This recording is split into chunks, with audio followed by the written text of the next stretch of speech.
का आदर सहित अभिवादन एवं स्वागत भी। सभी सदस्य अपने अपने इष्ट देव का ध्यान करें। माता गायत्री के मंत्रों का एक बार उच्चारण अवश्य कर ले। साथ ही अपने प्रेरणा के स्रोत एवं अपने गुरुजनों को भी अंतर्मन से अभिवादन कर ले। हम के द्वारा प्रतिदिन नियमित रूप से कुंडली फलादेश पर आधारित कक्षा आयोजित की जाती है। आज की कक्षा में जैसा कि आप लोग देख पा रहे हैं, स्क्रीन पर लिखा हुआ है कि सूर्य लग्न में सूर्य किस राशि में कैसे फल देते हैं। हालांकि हम लोगों का जो अध्ययन अध्यापन करने का जो तरीका है, हम लोग फल दीपिका पुस्तक को आधार मानकर अध्ययन कर रहे हैं। फल दीपिका पुस्तक के पृष्ठ संख्या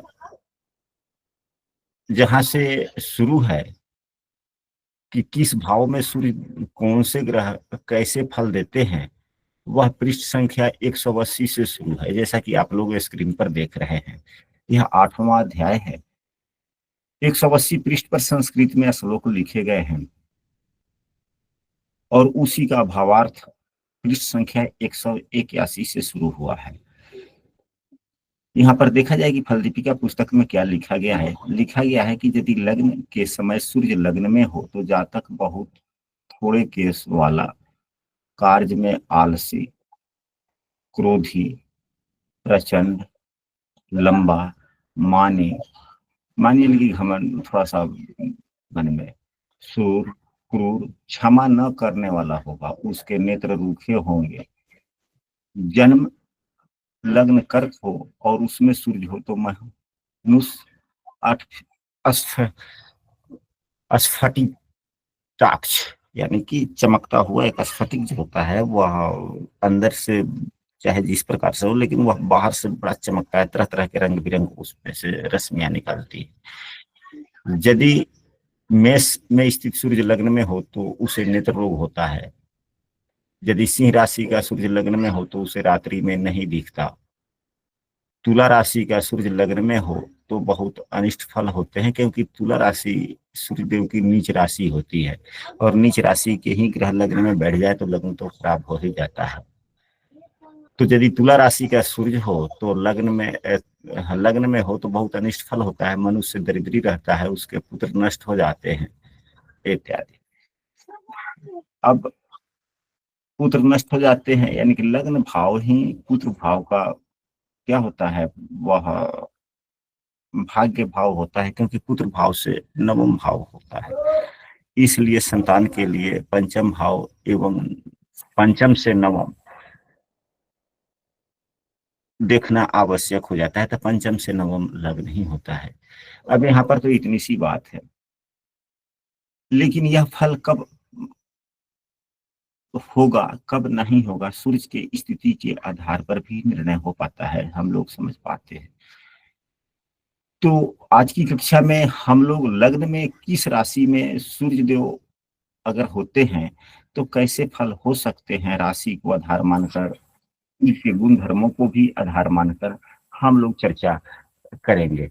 यदि कोई कक्षा में नया है और हमारे प्रतिदिन की कक्षा में शामिल होना चाहते हैं तो स्क्रीन पर दिख रहे नंबर पर व्हाट्सएप पर कक्षा में कंटिन्यू हो सकते हैं, या इस वीडियो के डिस्क्रिप्शन में भी हमने अपने व्हाट्सएप समूह का लिंक दे दिया, वहां से भी शामिल हो सकते हैं यदि आज की कक्षा में आप शामिल हैं।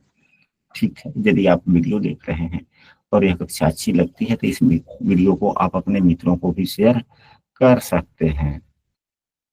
तो सबसे पहले हम लोग मेष राशि को आधार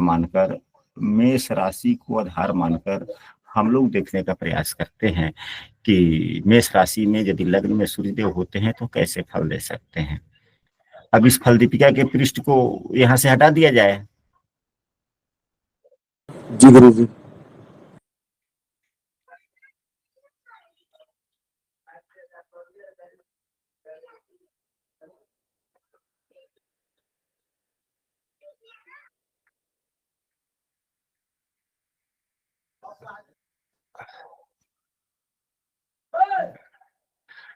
तो लग्न में सूर्य देव किस राशि में कैसे फल देते हैं, तो सबसे पहले आधार ले लेते हैं मेष राशि में ही। अगर मेष राशि के सूर्यदेव हैं तो कैसे फल दे सकते हैं।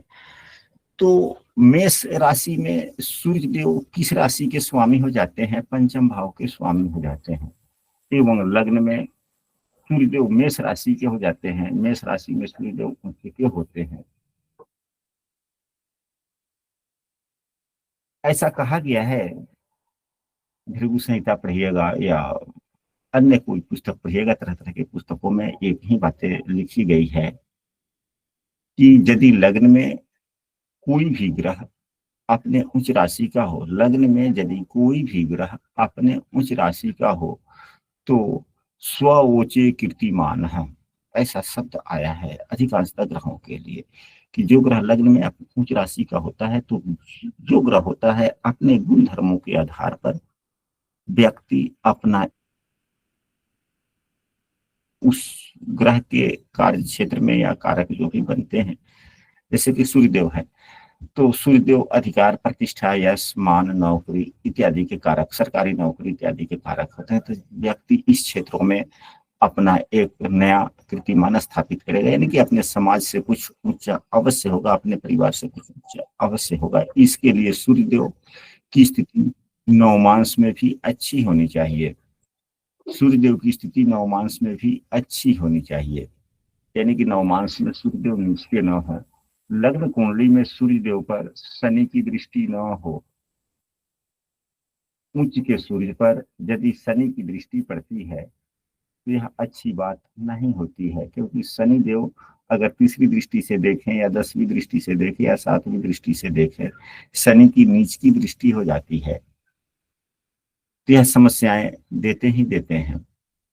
यदि कोई ग्रह उच्च का हो और उस पर किसी भी ग्रह की नीच की दृष्टि पड़ रही हो तो समस्या उत्पन्न होता ही है। यदि सूर्यदेव मेष राशि में लग्न में होते हैं तो व्यक्ति स्वतंत्र विचारों वाला होता है,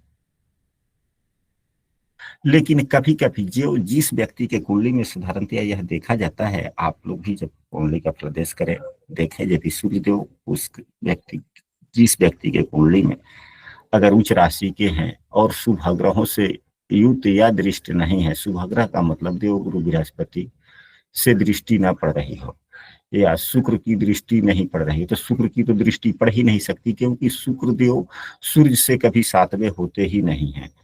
सूर्य एवं शुक्र सदैव अगल बगल में ही होता है, होते हैं, एक दो भाव आगे पीछे हो सकते हैं या यूं तो हो सकते हैं, तो शुक्र की दृष्टि तो पड़ ही नहीं सकती। अगर हाँ यूं तो हो सकते हैं, देवगुरु बृहस्पति की दृष्टि पड़ सकती है। अगर देवगुरु बृहस्पति से युक्त या दृष्ट हैं या शुभग्रह से युक्त दृष्ट ऐसे कह सकते हैं अगर हैं, तो सिर दर्द में थोड़ी कमी आ सकती है या नहीं होती है या परिहार हो जाता है। लग्न में लग्न ही नहीं, कुंडली के किसी भी भाव में अगर सूर्यदेव उच्च राशि के होते हैं और शुभग्रह से युक्त दृष्ट नहीं होते और पाप ग्रहों के प्रभाव में होते हैं तो सर दर्द की बीमारी होने की शिकायत होने की संभावनाएं बनती रहती है।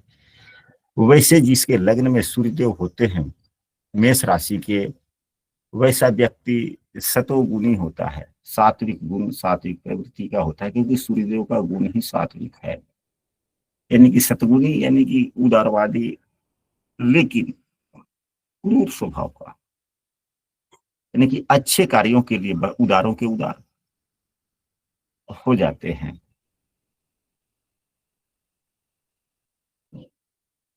जिसके लग्न में ही मेष राशि के सूर्यदेव हो तो सूर्य की दशाएं उनके लिए अच्छा होता है।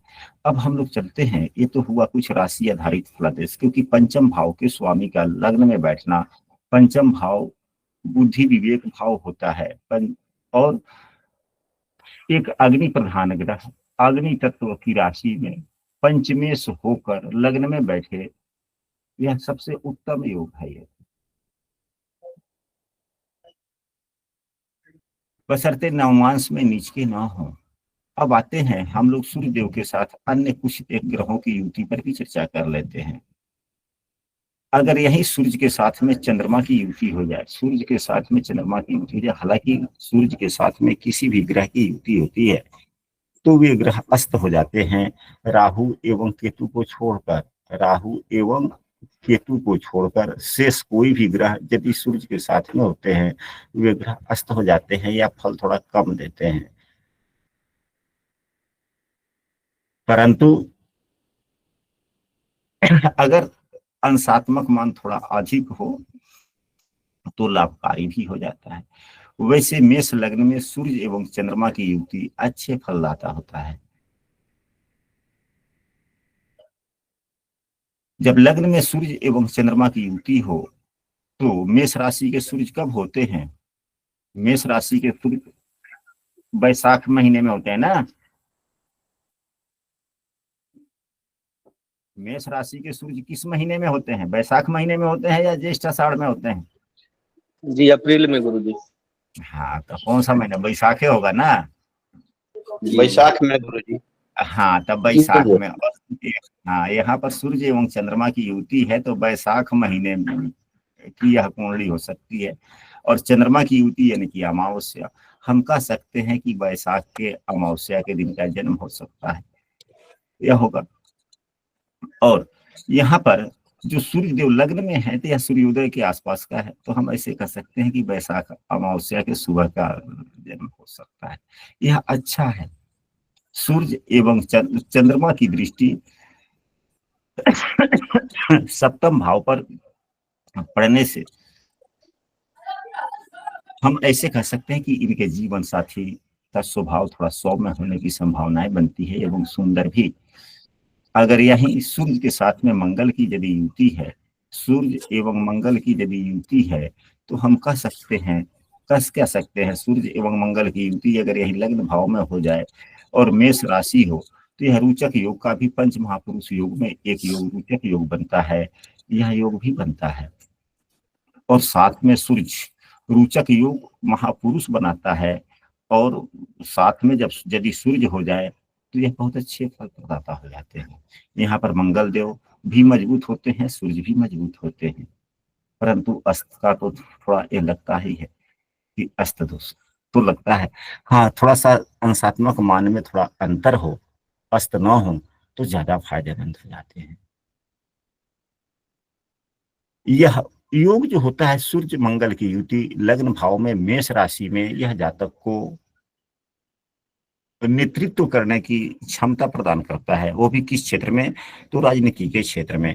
हम कह सकते हैं, आकलन कर सकते हैं या सुझाव दे सकते हैं कि ऐसा व्यक्ति बड़ा बड़ा राजनेता हो सकता है, क्योंकि मंगल देव लग्नेश हैं और सूर्य देव पंचमेश हैं। जब लग्नेश एवं पंचमेश की युति लग्न भाव में ही हो तो कितनी अच्छी बात है, बहुत अच्छा बात है। और लग्ने केंद्र एवं त्रिकोण के स्वामी, केंद्र एवं त्रिकोण के स्वामी की युति हो जाती है, यह भी अच्छी बात है। जो चंद्रमा के लिए हम लोगों ने देखा था, चंद्रमा चौथे भाव एवं लग्न भाव, यदि सुख भाव और लग्न भाव के स्वामी की युति लग्न में हो जाए, यह भी बहुत अच्छी बात है। अब आते हैं बुध देव पर, हम लोग चर्चा करते हैं कि यदि बुध देव लग्न भाव में सूर्य के साथ में अगर युत होते हैं तो क्या हो सकता है। तो सूर्य बुध देव की राशि जहां तक है, हम सभी ग्रहों की राशियां लिख लेते हैं यहाँ पर, 1 2 3 4 5 6 7 8 9 10 11 12। अब यहाँ पर यदि बुध देव साथ में होते हैं तो यह किस किस भाव के स्वामी हो जाते हैं? यह तीसरे एवं छठे भाव के स्वामी हो जाते हैं। तीसरे एवं छठे भाव के स्वामी अच्छे फल नहीं देते। देखने में तो यह बहुत अच्छा योग बना। किस प्रकार का? यदि लग्न में ही सूर्य उच्च के हो और बुध के साथ में युक्त हो तो बुद्धियादित्य योग बन जाता है। बुद्धियादित्य योग भी एक प्रकार का अच्छा ही राजयोग है, परंतु बुद्धियादित्य योग यदि बुध की राशि में बने तो और ज्यादा लाभदायक हो जाता है। यह मेष राशि में बुद्धियादित्य योग बना। मेष राशि के स्वामी मंगल देव बुध को शत्रु मानते हैं। हालांकि बुध को अस्त दोष नहीं लगता, न के बराबर लगता है, कम लगता है, क्योंकि बुध सूर्य सदैव अगल बगल में ही रहते हैं। सबसे नजदीक होने के कारण, सूर्य के सबसे नजदीक बुधदेव के होने के कारण ये सूर्य की रश्मियों से अभ्यस्त हैं, उतना दोष नहीं लगता। लेकिन अच्छे फल तो देते ही हैं, परंतु जीवन के किस क्षेत्र में अच्छे फल दे देंगे? तो यह स्किल पावर का उपयोग व्यक्ति जहां करेगा, अब जो व्यक्ति जिस विषय के बारे में उसे ज्ञान है यदि उसका उपयोग करता है तो उसमें सूर्यदेव सहयोगी हो जाते हैं, या प्रतिस्पर्धा इत्यादि में। लेकिन अब छठे भाव का स्वामी अपने भाव से 8 में भी है। एक जो पूर्ण रूप से सकारात्मक फल मिलने चाहिए। क्या सकारात्मक फल मिलने की उम्मीद बनती है नहीं गुरुजी। बुद्धिया बुद्धियादित्य योग का? क्योंकि सभी सूत्र तो एक साथ प्रभावी होते ही हैं यदि खष्टेश ही अपने भाव से 8वें बैठ जाए। एक तो छठे भाव का स्वामी अच्छा फल नहीं देता, दूसरे जिस भाव का स्वामी अपने भाव से 8वें बैठ जाए तो क्या होगा? फल में नुकसान होगा। तो प्रतिस्पर्धा इत्यादि कंपटीशन प्रतिस्पर्धा विद्यार्थियों के लिए परीक्षाओं में थोड़ी समस्याएं, क्योंकि परीक्षा इत्यादि तो छठे भाव से ही हम लोग देखते हैं, उसमें समस्याएं आने की संभावनाएं बनती है। तो उस वक्त सूर्यदेव को मजबूत और बनाना चाहिए। अगर सूर्य को करें उस समय बुध को मजबूत बनाने चाहिए अगर बातें परीक्षा की हो तो, क्योंकि परीक्षा कंपटीशन इत्यादि छठे भाव से देखते हैं और जिस भाव से संबंधित प्रश्न हो अगर उस भाव का स्वामी कमजोर हो तो उस भाव के फलों के लिए उस भाव के स्वामी का उपाय करना चाहिए। अब यहाँ छठे भाव है तो पूजा जब तक तो किए नहीं जाएंगे उतने। हाँ, हम लोग आचरणों के आधार से, विवेकशीलता के आधार से, स्वभाव के आधार से जो बुध देव का जो कारकत्व है उन कारकत्वों का उपयोग कर हम इनसे लाभ प्राप्त कर सकते हैं, स्तुति वगैरह कर सकते हैं। तो बुध देव के लिए विष्णु भगवान की स्तुति सबसे अच्छा होता है। अब हम लोग चलते हैं देव गुरु बृहस्पति से यदि युक्त होते हैं तो देव गुरु बृहस्पति किस किस भाव के स्वामी होते हैं? तो देव गुरु बृहस्पति भाग्य भाव एवं 12वें भाव के स्वामी होते हैं। हम लोगों ने पराशरी पुस्तक में पढ़ा है, हम लोगों ने पराशरी पुस्तक में पढ़ा है कि देव गुरु बृहस्पति हम लोगों ने पराशरी पुस्तक में पढ़ा है कि यदि किसी ग्रह की राशि 12वें भाव में पड़ी हो एवं उनकी दूसरी राशि भी हो तो दूसरी राशि कुंडली के जिस भाव में होता है उसके अनुसार वह फल देते हैं। इसलिए 12वें भाव की दूसरी राशि इनकी और मूल त्रिकोण राशि 9वें भाव में है, अतः गुरुदेव अच्छे फल प्रदाता होगा। और देव गुरु बृहस्पति की युति लग्न में ही हो जाए तो क्या हो जाएगा? यहाँ तो व्यक्ति भाग्यशाली हो जाएगा, बहुत अच्छा योग हुआ, क्योंकि भाग्य भाव का स्वामी एवं भाग्य भाव का स्वामी और पंचम भाव का स्वामी यानी कि पंचमेश एवं नवमेश की युति लग्न में ही है, केंद्र भाव में है, तो इससे अच्छा संयोग क्या होगा? अच्छी बात है।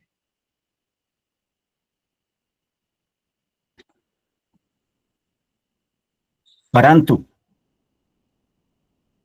ऐसे हो जाएंगे गुरु। हाँ, अस्त का मतलब क्या होता है? हम लोगों ने ठीक है ठीक है ठीक है, यहाँ पर कृपया माइक बंद करें। आपने अस्त शब्द कहा, अच्छी बात है। अस्त का मतलब क्या है? ऐसी बातें नहीं है कि उनकी रश्मियां नहीं निकलती, उनकी रश्मियां निकलती है, अस्त ग्रहों की भी रश्मियां निकलती है, परंतु वह रश्मियां सूर्य में समाहित हो जाती है, वह डायरेक्ट अपना फल नहीं दे पाता। जैसे कि एक बड़ा बल्ब हो, काफी 100 वाट का बल्ब हो, या 100 वाट का तो होता ही नहीं आजकल, तो 9 वाट के ही होते हैं। हमारे घरों में तो सभी 9 वाट के ही बल्ब लगे हुए। यहाँ जो हम बैठे हुए हैं यहाँ पर 10 वाट की ट्यूबलाइट लगी हुई, वैसे सभी घरों में 9 वाट का है। अगर नाइट बल्ब जो 0.5 वाट का होता है इसमें रोशनी होता ही नहीं, बिल्कुल कम। अगर हम इस 9 वाट को बल्ब को जला देते हैं और 0.5 वाट के बल्ब को जलाते हैं, दोनों बल्ब जलता रहता है, तो ऐसी बात नहीं है कि यह अपनी रश्मियां नहीं देता, अपनी रश्मियां देता है। इस रश्मियों को प्रभावित करने का प्रयास करता है, इनके गुण हैं, परंतु इसके गुणों की अधिकता के कारण इसका गुण हम सबों को एहसास नहीं होता। इसी को कहते हैं अस्त, क्योंकि जब प्रभाव ही नहीं दिखता तो नहीं। यहाँ जो ज्योतिष शास्त्र है वह आकलन के आधार पर, दृष्टि के आधार पर बनाया गया है, तो फल तो कुछ ना कुछ मिलता ही रहता है। हाँ, डायरेक्ट फल नहीं, बृहस्पति देव का डायरेक्ट फल देखने को नहीं मिलेगा, लेकिन इनकी रश्मियों से समाहित होकर के कुछ इनके गुणों में परिवर्तन तो हो ही जाता है, हर बात होगा। तो यदि पंचमेश एवं नवमेश की युति अगर लग्न भाव में हो तो अच्छी बात है। यहाँ पर एक बात हम कहना चाह रहे थे कि यह पंचमेश है, यह पुत्र का भाव है। ऐसे व्यक्ति जिसके लग्न में सूर्य देव मेष राशि के हों एवं देव गुरु बृहस्पति से युक्त हो या दृष्ट भी हो, युत हो तो ज्यादा, दृष्ट हो तो कम। दृष्ट है तो बहुत अच्छी बात है, अगर परस्पर दृष्टि हो जाए इससे और क्या अच्छा बात है, और बहुत अच्छी बात हो जाएगी। अगर सातवें भाव से देव गुरु बृहस्पति यहाँ है तो और भी अच्छी बात है। तो ऐसे व्यक्ति का भाग्योदय या कार्यों में थोड़ा सा विकास प्रथम संतान के उत्पत्ति के बाद में होता है, क्योंकि यहाँ यह भाग्य भाव का स्वामी संतान भाव के स्वामी से युक्त होकर लग्न में ही बैठ गया या लग्न से संबंध बना लिया। तो हम ऐसे कह सकते हैं कि विवाह के बाद प्रथम संतति की उत्पत्ति के पश्चात भाग्योदय होने की संभावनाएं बनती है।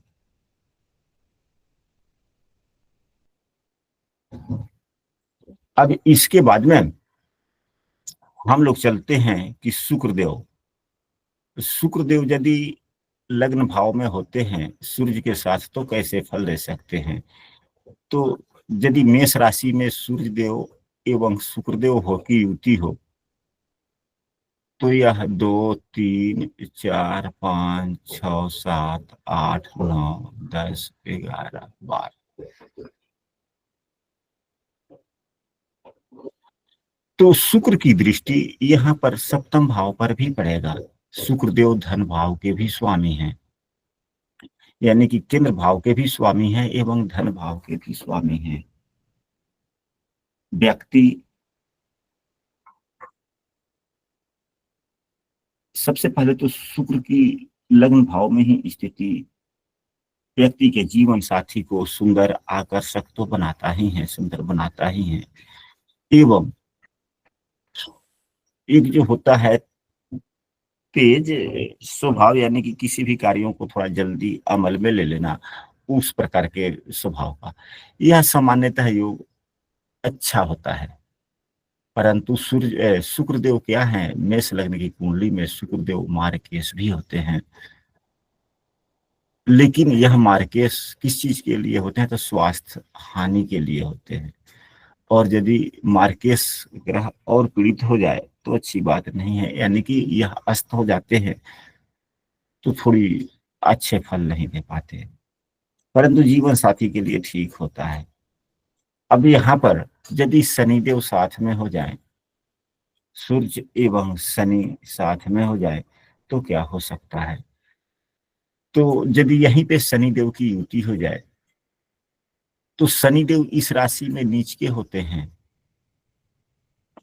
और साथ में सूर्यदेव हैं।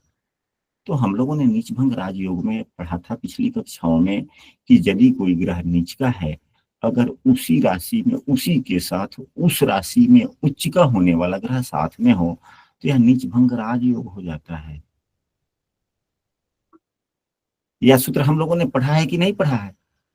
पढ़ा है गुरुजी। तो यहाँ पर सूर्यदेव का नीच भंग हो जाता है, जिसके कारण अत्यधिक लाभ मिलने की संभावनाएं हो जाती है। और यह किसका नीच भंग हो रहा है? शनि देव का नीच भंग हो रहा है। और किससे हो रहा है? सूर्यदेव, बलवान सूर्यदेव के साथ। किस क्षेत्र में आय बढ़ने की संभावनाएं होती है? तो यहाँ दोनों ग्रहों के, इस दोनों ग्रहों के कारकत्वों के आधार पर समन्वय निकालना चाहिए। सूर्य क्या है? राजा है, राजनेता है, और राजनेताओं में भी सबसे बड़ा नेता है, राजा ही है। और शनि क्या है? शनि लोकप्रियता है। तो यह राजा हुआ, यह लोकप्रियता हुआ। दोनों को अगर हम लोग समन्वय मिलाते हैं तो क्या शब्द, तीसरा शब्द क्या बनकर निकलता है? उसी क्षेत्र में यह व्यक्ति आगे बढ़ने की संभावनाएं हो सकती है। तो दोनों शब्दों को मिला लेंगे तो क्या हो जाएगा? तीसरा कौन सा शब्द बनेगा? राजनीति में जाएगा गुरुजी, राजनेता बनेगा। हाँ जी, वाह जी सुनील जी। यानी कि राजनीति के क्षेत्र में, राजनेता के क्षेत्र में शिखर तक जा सकता है, शिखर तक जा सकता है। ये हम ऐसे कर सकते हैं कि कम से कम अगर वैसी स्थिति या परिस्थितियां उसके साथ न हो तो अपने गांव समाज में श्रेष्ठ राजनीति, यानी कि उनकी बातों को मानने वाला या आगे चलने वाला हो सकता है। चाहे वह वार्ड सदस्य क्यों न बने, बन सकता है, मुखिया बन सकता है, कुछ भी हो सकता है। यानी कि छोटे से छोटे ओहदा से लेके बड़े बड़े से, अगर बड़े से बड़े योग बन रहे तो ऊंचाइयों तक जाने के प्रकार हो सकता है। अब यही अगर सूर्य के साथ अन्य ग्रह ना हो कोई भी, तो सभी ग्रहों की तो हम लोगों ने चर्चा कर लिया। अब राहु बच जाते हैं, राहु देव। यदि सूर्य के साथ अगर राहु देव लग्न में हो, यदि सूर्य के साथ राहु देव ही लग्न में हो तो क्या होगा, और मेष राशि हो, तो यहाँ पर सूर्यदेव तो उच्च के हैं, ठीक है, परंतु राहु देव के बारे में ऐसा भी कहा गया है, हम लोगों ने पढ़ा भी है कि राहु जिस ग्रह के साथ में होता है, राहु जिस ग्रह के साथ में होता है उसे अस्त तो नहीं करता, ग्रहण लगा देता है, उसकी रश्मियों को ही अवशोषित कर लेता है। और सूर्यदेव पंचम भाव के भी स्वामी हैं, भले ही उच्च के हैं, मजबूत है, ठीक है, परंतु यहाँ पर यह अच्छी बात नहीं हुआ। विद्या ग्रहण करने में तरह तरह की समस्याएं आ सकती है, आती है, एवं यदि हम राजनीति वगैरह के क्षेत्र में भी जाते हैं तो भी यह समस्या डालता है। परंतु एक बात और यह भी है कि यह समयानुसार कभी कभी बहुत अच्छे फल भी दे देता है, अगर शुभाग्रहों से युक्त दृष्ट हो तो। अगर शुभाग्रह से अगर दृष्ट हो जाए तो यह अच्छे फल भी दे देता है। कारण इसका यह है कि हम लोगों ने पूर्व की कक्षा में पढ़ा है कि यदि राहु केंद्र भाव में त्रिकोण भाव के स्वामी से युक्त हो तो राजयोग का भी निर्माण करता है। तो यहाँ पर सूर्यदेव क्या है, सूर्यदेव यहाँ पर त्रिकोण भाव में भी हैं और केंद्र भाव में भी हैं। लग्नों को केंद्र और त्रिकोण दोनों ही कहा जाता है। और यहाँ पर 5 नंबर की राशि जो त्रिकोण भाव में है, तो त्रिकोण भाव के स्वामी के साथ राहु की युति केंद्र भाव में हुआ, इसलिए यह लाभ भी दे सकता है। अगर सूर्य एवं केतु की युति हो जाए, अब तो राहु कहाँ होगा, राहु यहाँ पर हो जाएगा, केतु यहाँ पर होगा, तो यहाँ तो राहु से युक्त नहीं हुआ, हुआ केतु से युक्त हुआ। हालांकि यह भी ग्रहण दोष हो गया, परंतु केतु क्या है, सात्विक तो नहीं कह सकते, पापग्रह ही है, परंतु ज्ञान के क्षेत्र के लिए बहुत अच्छा ग्रह माना गया है। ऐसा व्यक्ति को तेजस्वी बनाने का काम करते हैं, क्योंकि केतु जो है तो पंचमेश के साथ केंद्र में युति है, तेजस्वी बनाने का काम करता है। लेकिन परंतु यह पितरी दोष तो हुआ ही हुआ, इसके उपाय करने चाहिए। अब यदि एक बात और, अगर सूर्यदेव लग्न में हो और चंद्रमा चौथे हो, जिसके कुंडली में सूर्यदेव लग्न में हो मेष राशि के और चंद्रमा चौथे हो, तो यह बहुत अच्छी बात है, यह बहुत ही सुखद राजयोग बनता है, क्योंकि चौथे भाव के स्वामी चौथे में और पंचम भाव का स्वामी लग्न में उच्च के होते हैं। अगर एक और योग की बात करते हैं, अभी अभी ध्यान में आया कि अगर इसमें अगर राजयोग कोई बन रहा हो, अगर कोई बड़ा नौकरी से यदि सूर्यदेव लग्न में उच्च के हों, यदि सूर्यदेव लग्न में उच्च के हों और कुंडली में बड़े नौकरी के योग बन रहे हैं, वैसे कौन सी स्थितियां हो सकती हैं। अगर सूर्यदेव लग्न में है, 1 2 3 4 5 6 7 8 9 10 11 12, मंगल देव यहाँ पर हो जाए, मजबूत हो गए। देवगुरु बृहस्पति भी यदि उच्च के हो जाए तो,